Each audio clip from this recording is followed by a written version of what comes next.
When the grid goes silent in a single heartbeat, the people who win are the ones who know what to do in the first hour. An electromagnetic pulse isn't a far-off sci-fi plot anymore. It's a threat serious planners treat as real. In public assessments and testimony, officials have warned that EMP effects are within reach of more than one adversary, and that a high-altitude event could cripple wide areas of the electric system for a long stretch. That's not meant to scare you. It's meant to wake you up.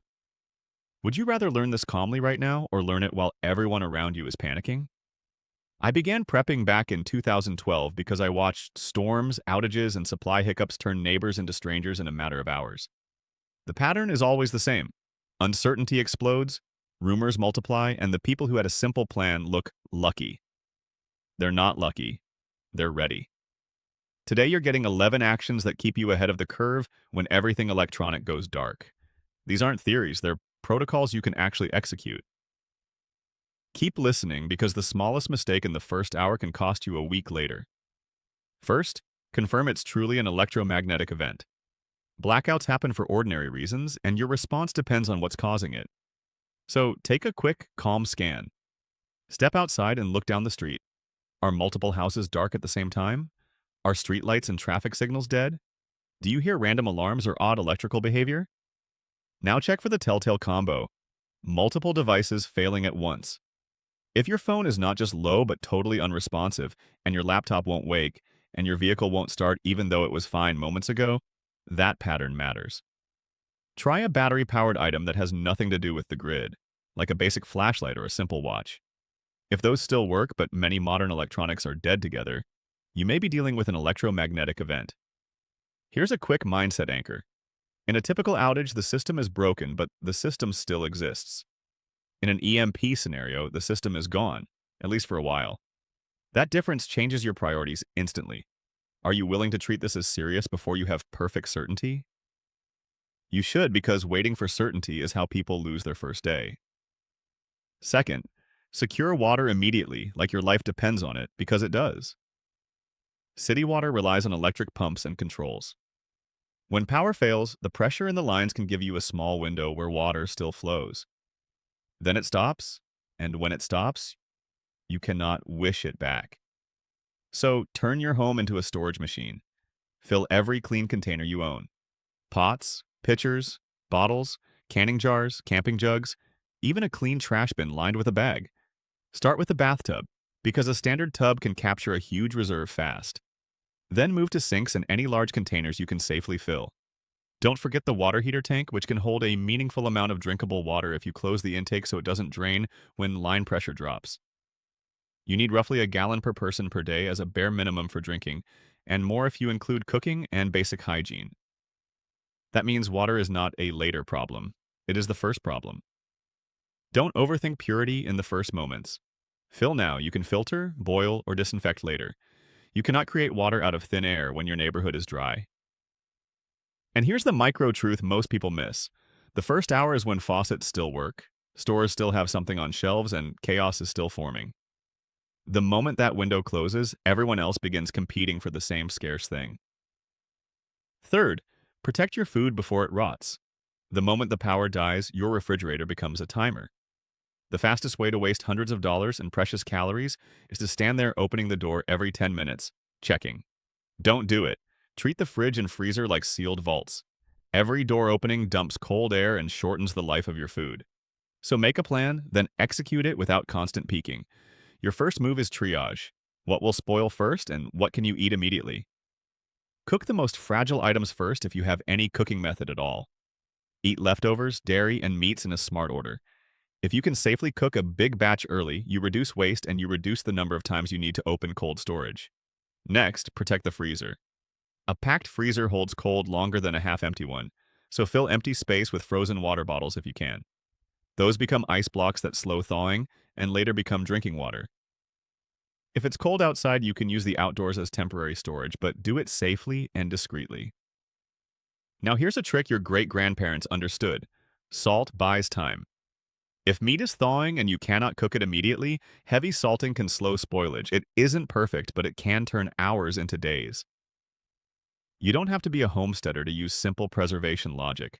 What matters is respecting the clock. The clock starts at power loss, not when you feel hungry. If you treat your fridge like a pantry, you will lose food.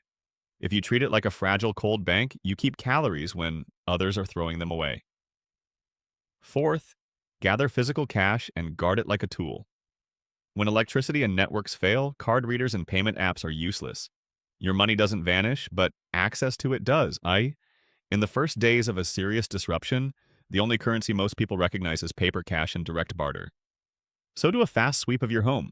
Wallets, coat pockets, drawers, old purses, the emergency kit, the envelope you forgot about.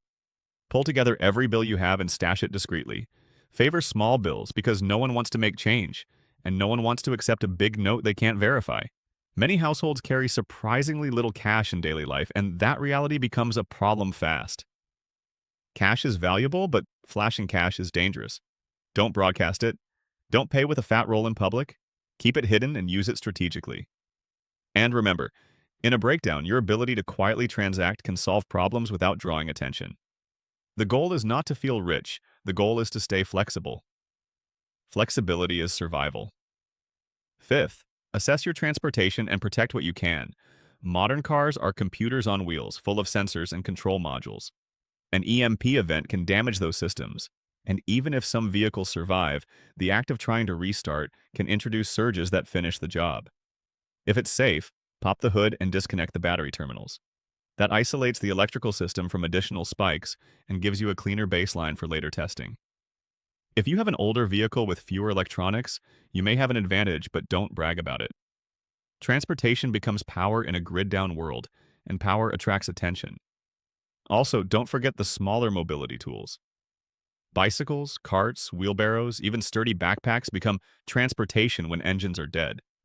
People laugh at a bike until they need to carry water 2 miles. If your area is safe enough, a bike is a silent, efficient advantage. Think now, not later, because later you'll be improvising under stress. Sixth, create Faraday protection for the critical devices that survived. Not everything will be destroyed. Some items live because they were unplugged, powered off, or simply shielded by chance. Your job is to protect what remains. A Faraday container blocks electromagnetic energy by surrounding the item with conductive material, but the device must not touch bare metal inside, or you create a conductive path that can defeat the shielding. The simplest home option is a metal trash can with a tight-fitting lid. Line it with cardboard so nothing touches metal. Put inside the tools that extend your capability: a radio, spare batteries, flashlights, a backup phone, and any small medical electronics you rely on. Seal it tight. Another method is heavy aluminum foil. Wrap the device in cloth first, then fully encase it in multiple layers, sealing seams carefully, and store it in a bag. The goal is full coverage and insulation from metal contact. Ask yourself this: how will you know what's happening beyond your street without a working radio? You won't. You'll be operating on rumor, and rumor gets people hurt. A hand crank or battery radio stored properly can keep you connected to emergency broadcasts and updates. That single device can change your decisions about water, travel, and safety. Protect it like you protect your food. Seventh, establish communication and reunification with your family. When phones die, people make the worst possible move. They start wandering. They drive around burning fuel they don't have, they walk aimlessly looking for loved ones, and they create separation problems that become life-threatening. The fix is simple but must be decided ahead of time. Set a primary rally point where everyone goes when communication fails. Then set a backup point in case the first is blocked. Make sure everyone knows the plan without needing a text message. If you have children, learn the school's reunification process now, not during chaos.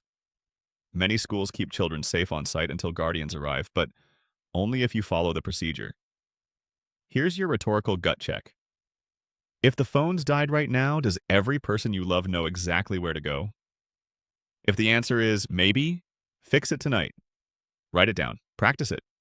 Make it a drill like a fire escape plan. In a grid-down event, the families who stay coordinated have more energy for food, water, and safety. Disorganized families waste their first day searching and arguing. Inventory and ration early before you are forced to. Once you have water stored and food stabilized, the next move is math. Open the pantry and write down what you actually have. Cans, boxes, rice, beans, pasta, oats, peanut butter, cooking oil, everything. People hate doing this because it feels tedious, but it removes uncertainty, and uncertainty is what triggers panic. Estimate how many calories and meals you can make with what you have. In normal times, an adult might need around 2,000 calories a day for performance. In crisis, you can run leaner, but going too low makes you weak, foggy, and emotional, which leads to worse decisions. The goal is to stretch supplies without collapsing your ability to function. Also decide your boundaries before the knock comes. In a serious outage, neighbors will ask for help. Some will be honest and grateful. Some will be desperate and pushy. Decide now what you can share without endangering your household. Compassion is good. Self-sabotage is not.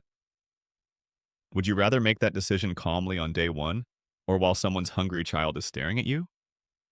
Secure your home and build perimeter awareness without turning into a spotlight. When services fail, crime can rise, but so can normal people doing desperate things. Your home becomes your shelter, your pantry, and your safe zone. Lock doors, secure windows, check side gates, garage doors, basement entries. Reinforce weak points if you can.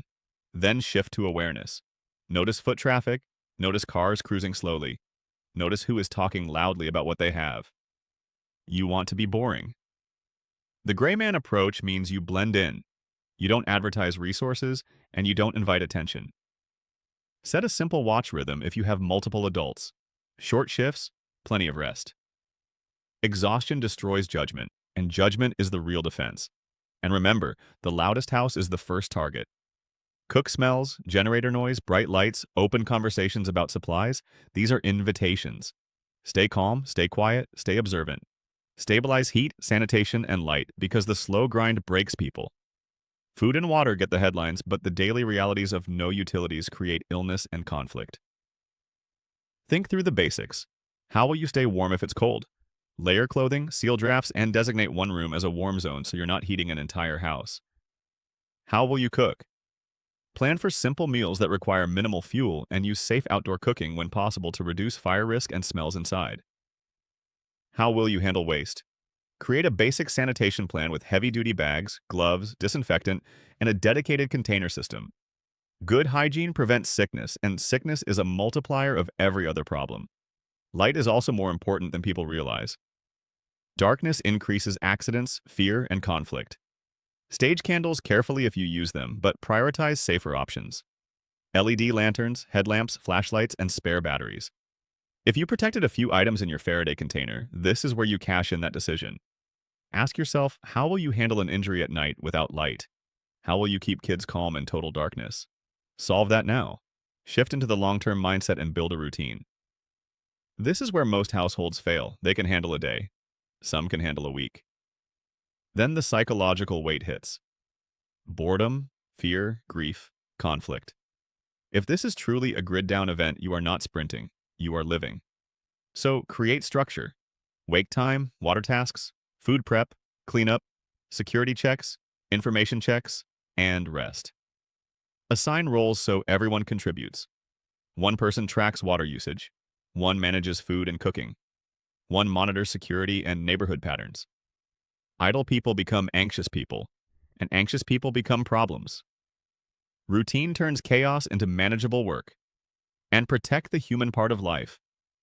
Read books, play games, tell stories, teach kids practical skills. Keep a journal, bang if you can. It sounds soft, but it's actually hard survival. History shows that people endure long emergencies, not only with calories, but with meaning. If you let the crisis erase your relationships, you might survive physically and still lose everything that matters. So guard your mindset like you guard your water. The first day is not just about gear, it's about decisions. So make 3 no-regret rules now. 1, don't chase rumors. In a blackout, somebody will swear help is coming tonight. Someone else will claim the water is unsafe, and a third person will insist the banks are open. None of that stabilizes you. Bad information can push a smart person into a dangerous choice. Protect your energy. In the first day, adrenaline tries to make you sprint. You'll want to run around, check everything, and fix problems you cannot fix. Don't. Do the high-impact tasks, then slow down. A tired brain makes mistakes that draw attention. Build a small circle. If you have 1 or 2 trustworthy neighbors, coordinate quietly. Combine watch shifts so everyone sleeps. Trade labor for skills. But choose carefully. Who has proven calm under stress and who melts down at the first inconvenience? Also, plan your next week water.